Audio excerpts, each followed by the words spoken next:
वा, कमालीचा माणूस आहे हा. अतुलनीय बुद्धिमत्ता आणि अफलातून तर्कशास्त्र. हुशार माणूस आहे हा खानविलकर. बर का रे विष्णू? हा मालक. दोऱ्याचा गुंता सोडवताना एक टोक मिळावं आणि गुंता पटापटा सुटावा, तसा हा गुंता आता लवकरच सुटणार आहे. हो ना, उत्तम, चांगलं झालं. काय चांगलं झालं? काय कळलं काय तुला? आता तुम्ही म्हणालात ना मालक, कुठला तरी गुंता सुटणार आहे म्हणून, मग तो सुटणार. आणि खरं सांगू का मालक, तुमच्या चेहऱ्यावर हा असा आनंद बघितला ना, तोच माझ्यासाठी पुष्कळ आहे. मला काय करायचंय कळून. या, सत्य आहे. फोन वाजला. हॅलो. हा, एक मिनिट मालक. क्षिप्राच्या वडिलांचाच फोन. हो का? आलो आलो. श्रीराम श्रीराम.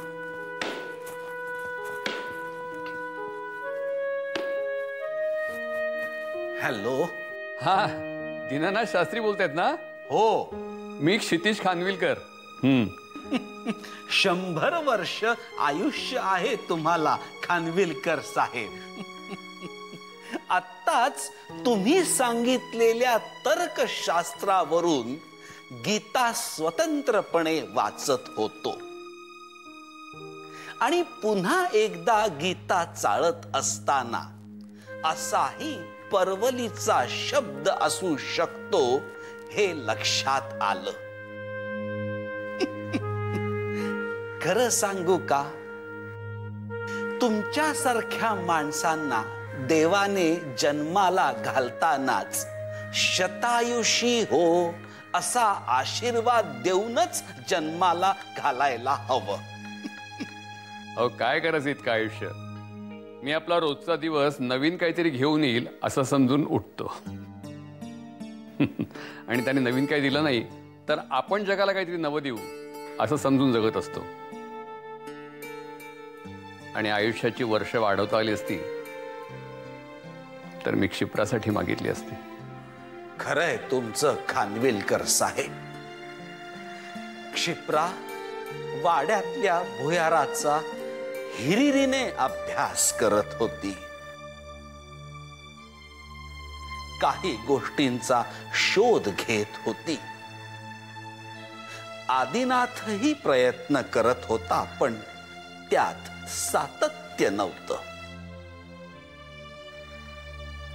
क्षिप्राच्या अभ्यासात, शोध कार्यात सातत्य होतं. तिचा ध्यास होता तो. माझंही आता तेच झालंय. त्या दिवशी त्या वाड्यावरून जाऊन आलो, पण अजूनही तो वाडा, त्या जुन्या वस्तू, ते भुयार हे मनातून जाता जात नाहीये. त्या भुयाराची आठवण झाली की अस्वस्थ व्हायला होतं. आणि हा शोध जोपर्यंत पूर्ण होत नाही तोपर्यंत मी अस्वस्थच राहणार. मग कधी सुरू करताय भुयाराची मोहीम? लवकरच. येत्या काही दिवसात माझा एक असिस्टंट इथे येईल. नागेश बल्लाळ नाव आहे त्याचं. बरं. तो तिथं आल्यावर काही सॅम्पल्स वगैरे घेण्याचं काम सुरू करेल. कारण संशोधनाची व्याप्ती आणि दिशा ठरवण्यासाठी काही गोष्टी तपासून पाहाव्या लागतील. खूप बरं वाटलं. कधी येतायत बल्लाळ साहेब? एक 15 दिवसात येईल. तो येण्यापूर्वी फोन करेल. आणि तो तिथं असताना त्याला काही मदत लागली तर प्लीज कोऑपरेट करा. तुम्ही लाजवताय खानविलकर साहेब. वाड्यासाठी तुम्ही इतकं करताय. वाडा तुमचाच आहे. नागेश बल्लाळ इथेच राहतील. त्यांना केव्हाही येऊ देत. विष्णूला सांगून मी त्यांच्यासाठी स्वतंत्र खोली साफ करून तयार करून ठेवतो. थँक्यू आजोबा. हां, प्रिया माझी मैत्रीण, तिला आणि आदिला हाय सांगा आणि घरच्या सगळ्यांना नमस्कार. हां, विष्णूला सुद्धा. आणि तुम्ही प्रकृतीची काळजी घ्या. मी अधूनमधून फोन करत जाईन. अवश्य करा. खूप बरं वाटलं तुमच्याशी बोलून. मलाही. ठेवू आता फोन. बरं आहे, ठेवा. श्रीराम श्रीराम.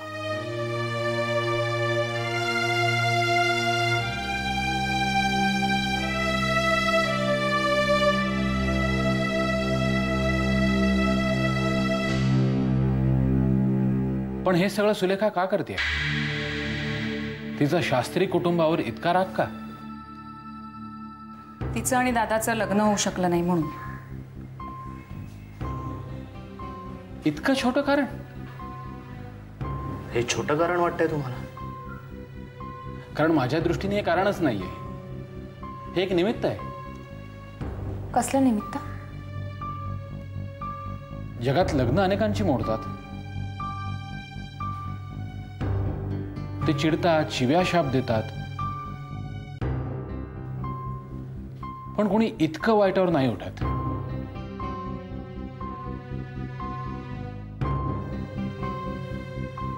मला का कोण जाणे, लग्न न होणं हा एक टप्पा वाटतोय.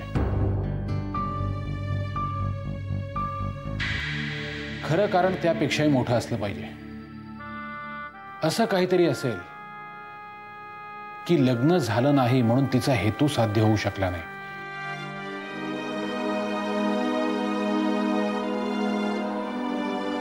चला आपण एक वेळ मान्य करूया की लग्न न होणं हेच कारण असेल. तर मग बाळशास्त्री, क्षिप्रा आणि निखिलचं काय? डॉक्टर सुलेखाला तिच्या सिक्रेट्सच्या जवळ कोणी पोचलेलं आवडत नाही. आणि जो पोचतो त्याचं तेच होतं जे या तिघांचं झालं. आणि म्हणूनच तिचा ममांवर सुद्धा राग असेल. असायलाच हवा. कारण मामा ही एक अशी बाई आहे जिला सुलेखाचा भूतकाळ सुलेखा इतकाच व्यवस्थित माहिती आहे.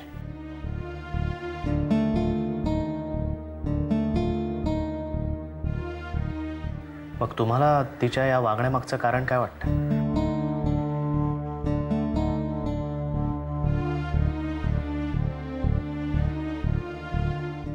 तिचा तुमच्या मागच्या जन्माशी काही संबंध असेल? नाही, मला नाही तसं वाटत.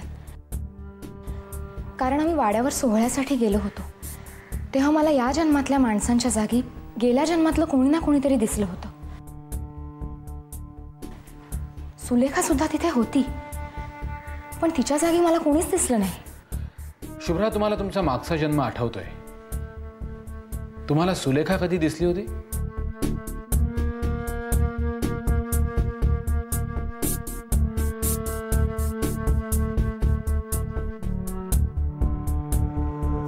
नाही. पण काहीतरी कारण असणारच ना, आणि ते आपल्याला शोधायला हवं. शांत हो प्रिया, उत्तर सापडते. शोध घेतला तर नक्की सापडतील. आणि आपण योग्य मार्गाने शोध घेतला तर लवकर सापडतील.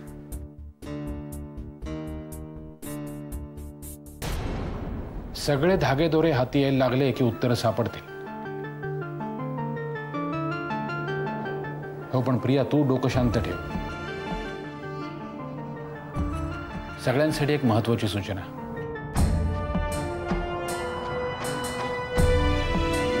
या शोधात आपण सगळे असल्यामुळे सगळ्यांनी सावध राहा. आणि मी सांगितल्याशिवाय सुलेखाच्या विरोधात कुठलंही पाऊल उचलू नका.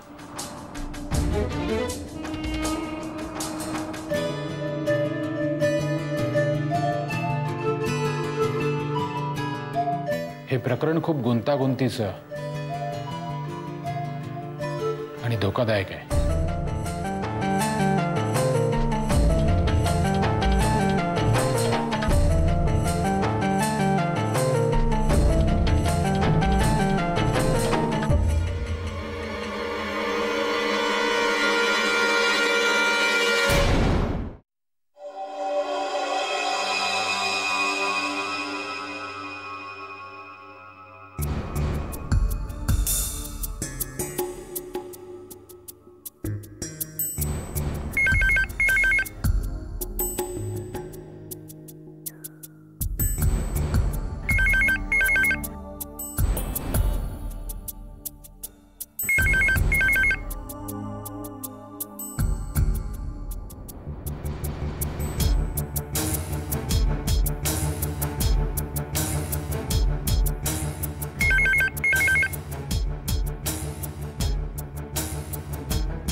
बोल सुलेखा. अरे वा, म्हणजे तुम्हाला कळलं तर. इतका वेळ मी फोन उचलत नाहीये हे कळल्यानंतर सुद्धा लोचटपणे फोन करणारी तुझ्याशिवाय दुसरं कोण असणार? बोला. काय ना, गोष्टी होत नाहीत म्हटल्यावर त्या मी अशा मधूनच सोडून नाही देत. बाय हुक ऑर क्रूक त्या पूर्ण करूनच सोडते. मला आवडतात पूर्ण करायला. काय करणार, प्रॉब्लेम आहे माझा. तुझे अनेक प्रॉब्लेम आहेत, पण तुला रिअलाइज झालेला हा एकमेव प्रॉब्लेम आहे. चांगलंय.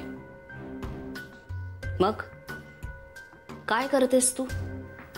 मी त्याचा मरेपर्यंत पिच्छा सोडत नाही. मग हा फोन पिच्छा करायला आहे का सोडवायला आहे? शतशः आभार मानायलाच फोन केला होता खरं तर. नाही म्हणजे शाल, श्रीफळ आणि दक्षिणा देऊन आभार मानावे असं वाटलं. पण आपण केलेले उपकार इतके थोर आहेत ना की ते ऋण नाही फेडू शकत हो मी. सरळ बोल. काय सरळ बोलू? काय सरळ बोलू तुमच्याशी? आतापर्यंत तुम्ही माझ्याशी वाईट वागलात हे, की आतापर्यंत तुम्ही मला खेळवत आलात हे, आतापर्यंत नुसतं गंडवलंतच? बास. बरोबर. आता बास, आता बास. खूप झालं. खूप झालं. मी काही वेळेला अशी वागते कारण मला समोरच्याचं वागणं आवडलेलं नसतं. हो? काय आवडलं नाही तुम्हाला? लिस्ट करायची म्हणली ना तर जन्म संपेल तुझा. आणि सगळ्यात लेटेस्ट कारण म्हणजे माझ्या घरी फोन करायचा नाही हे सांगून सुद्धा तू मला फोन केलास जेव्हा मी माझ्या मुलीबरोबर आहे. आणि मी केलाच चुकून फोन तर? मला गरज असतानाच मी फोन केलाय. उगाच फालतू गप्पा मारायला केला नाही. कळलं? तुला असेल माझी गरज, पण मला आता कोणाची गरज आहे हे कळायला नको तुला? हेच हेच मी, माझी गरज, माझा वेळ, माझी शक्ती, मी मी मी पण मी अशीच आहे सुलेखा. मग आता मी कशी आहे ते बघाच. धमकी देतेस तू मला? नाही, गुरुदक्षिणा समजा. आणि ही गुरुदक्षिणा आयुष्यभर देत राहणार मी तुम्हाला. तुमचं या जन्माचं ऋण याच जन्मात फेडायला. पुन्हा दुसरा जन्म घ्यायचा नाहीये मला. यापुढे मला गरज नाही कोणा तनिष्काची. सुलेखा स्वावलंबी झालीये म्हणा, किंवा मग इंदुमती स्वतंत्र झालीये म्हणा. मला गरज असताना तुम्ही नव्हतात.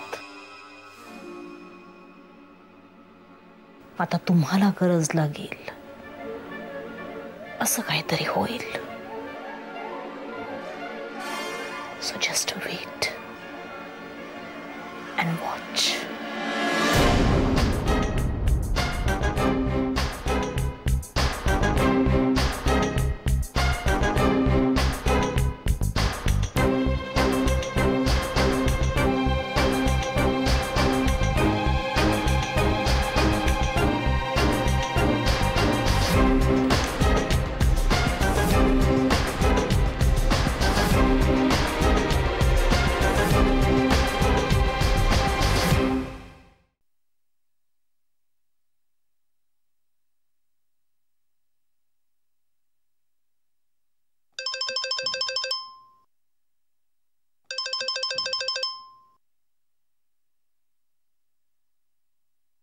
हॅलो. Hello mamma. हां बोल प्रिया. मम्मा, सुलेखा घरी आहे? नाही, बाहेर गेले. का, काय झालं? मम्मा आतापर्यंत आपण सुलेखाविषयी जे बोलत होतो ना ते प्रत्यक्ष अनुभवलंय मी. आता काय केलं तिने? आता नाही, तुमच्या वाढदिवसाच्या दिवशी.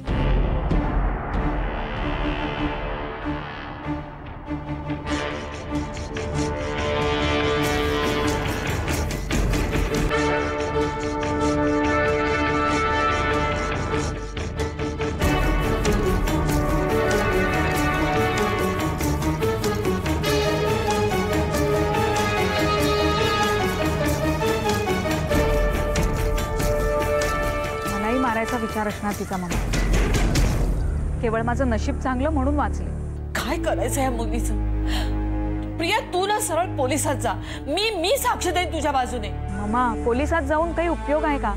आपल्याकडे पुरावे कुठे आहेत? ही अवलक्षणी कार्टी माझ्या पोटी जन्मालाच का आली? तेव्हा जर कोणी सांगितलं असं ना पुढे जाऊन ही अशी वागणार आहे, तर तिचा त्याच वेळी. मम्मा प्लीज शांत व्हा. पाहू दुसरं काय करू शकते मी आता?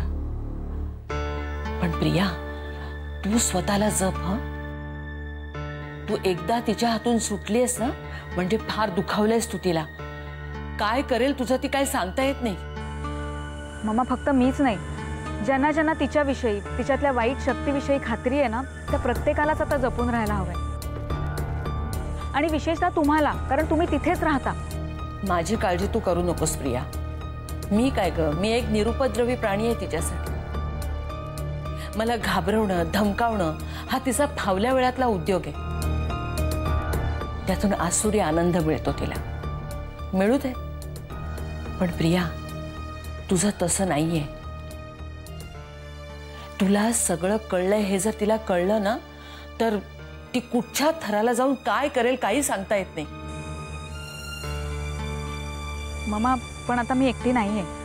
दादा आणि शुभ्रा सुद्धा माझ्याबरोबर आहेत. आणि मुख्य म्हणजे डॉक्टर जोशी सुद्धा या प्रकरणात आम्हाला मदत करतायत. एक सांगू प्रिया, शिशुपालाचे 100 अपराध झाल्यानंतर कृष्णाने वध केला त्याचा.